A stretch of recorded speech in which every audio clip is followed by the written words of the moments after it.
Everyone, and welcome to Pineapple's Corner. So this is going to be a documentation of my journey with corseting.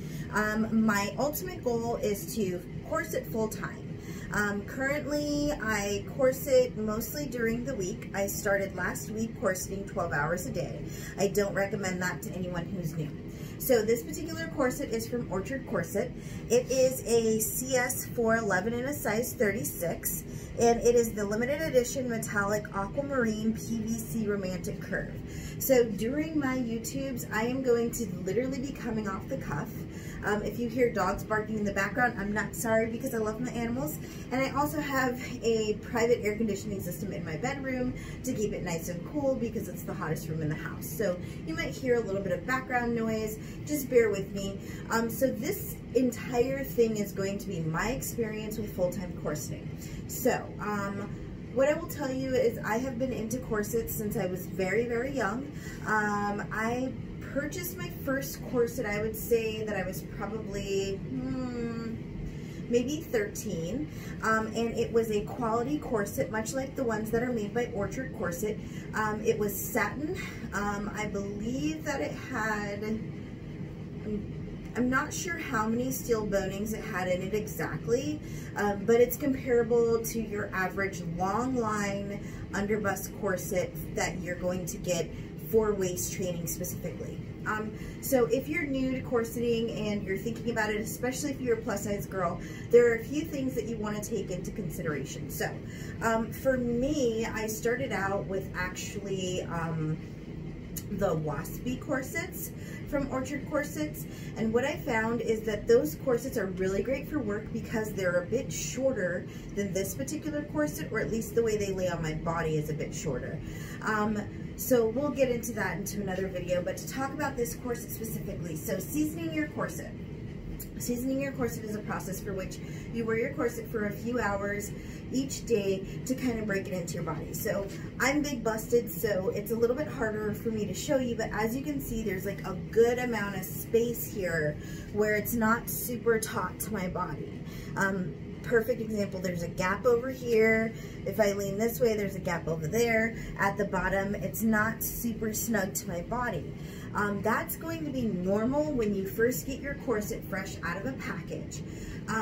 One of the most important things about seasoning your corset is making sure that you're only wearing it for 2 to 3 hours at a time, and then giving your body a chance to rest. So because in the last week that I've been corseting for 12-hour increments, which I do not suggest to new corseters at all.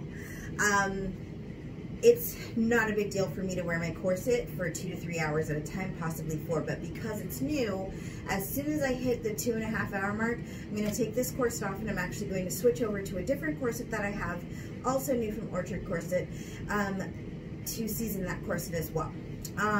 So for me, I have to kind of try different styles.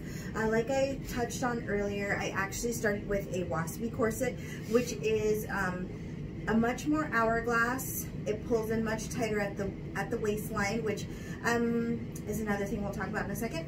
And it's, like I said, much shorter. So it's really good for work because it gives me a lot more mobility and it makes it much easier for me to bend over and do things, which is nice.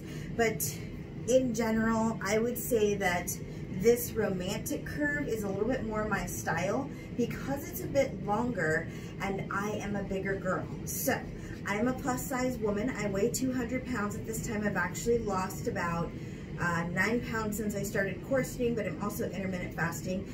That'll be in a different video. So for me, I have a pooch.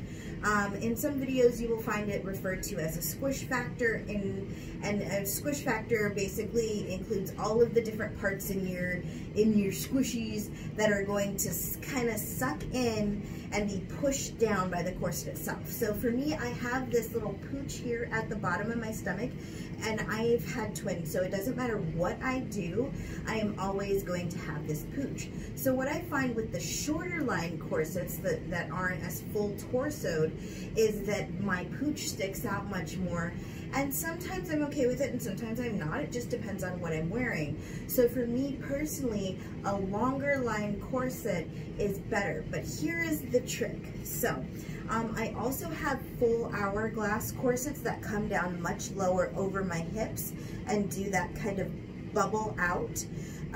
Those are not great for me for work or just for regular wear, simply because of the fact that they come down so low that when I sit, the scoop at the bottom kind of rests right on my lower region, which can be extremely uncomfortable.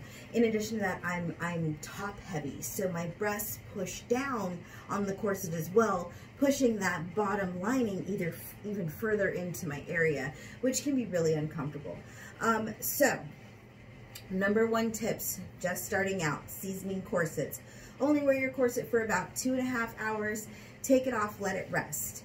When you are putting on your corset, you can find videos all over YouTube that will show you how to put your corset on. I may or may not do one of those in the future, but for me personally, depending on the corset, I usually unlace it all the way, and then I find a mirror and I lace it up, and it's really easy. So if you're a larger girl and you want to follow my story, remember to like and subscribe down below and continue to go on this journey with me. Again, my goal is to become a full-time corseted woman. Why, you ask? Because I love the way that I feel in a corset. I feel confident. It lifts me up. It gives me great posture, and it makes me feel amazing, which is great. I think that for me as a larger woman, I find certain outfits don't look a certain way that I want them to, and when I am corseted, I feel amazing in every outfit that I put on. So this is the first video of my corset journey. I am going to be going over different things that I do. As you can see, this is just a regular t-shirt that's on underneath this corset, and I like a certain type of material. I personally don't invest in the bamboo corset liners. I think that for me it's a waste of money when I could just use a regular t-shirt to do the lining on my skin. So this is my first video, and I hope that you guys enjoyed it. Follow me. Dogs barking in the background. Follow me on my entire journey of full-time corseting. I promise you that it will be a blast. Thanks for listening. Thanks for paying attention. If you have any more questions, put them down there in the comments. Mwah. Bye.